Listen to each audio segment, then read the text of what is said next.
saudara pengrajin anyaman rotan di Desa Kuh, Kecamatan Loknga, Aceh Besar, mengeluhkan menurunnya omset penjualan dalam beberapa bulan terakhir. Mereka mengaku sulit memasarkan produk di tengah persaingan dan berkurangnya minat pembeli. Taswiyah, salah seorang pelaku usaha yang telah belasan tahun menekuni kerajinan anyaman rotan di Desa Kuh, Kecamatan Loknga, Aceh Besar, mengeluh penghasilannya kini jauh berkurang.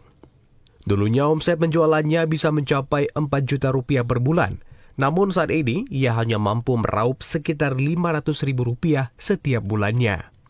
Kondisi ini dipicu oleh berkurangnya jumlah pembeli yang biasanya berasal dari pengguna jalan yang melintas di Jalan Banda Aceh Calang.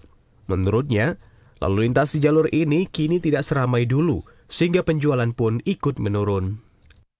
Kadang-kadang ada juga yang sepi, kadang-kadang ada juga yang rame.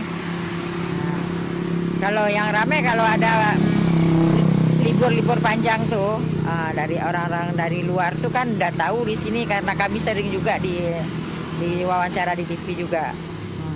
Karena orang-orang inilah yang melahirkan kami. Enggak, kalau bahan baku memang ada orang dari Medan di situ. Kalau untuk yang ini, kalau ini yang dari kebun sendiri kita ini dibawa sama pengepul yang di gunung.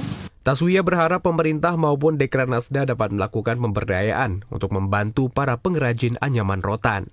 Salah satunya melalui penyediaan bahan baku gratis atau penyaluran dana yang lebih merata bagi seluruh pelaku UMKM di wilayah ini. Dari Kabupaten Aceh Besar, Tim Liputan TV Raja melaporkan.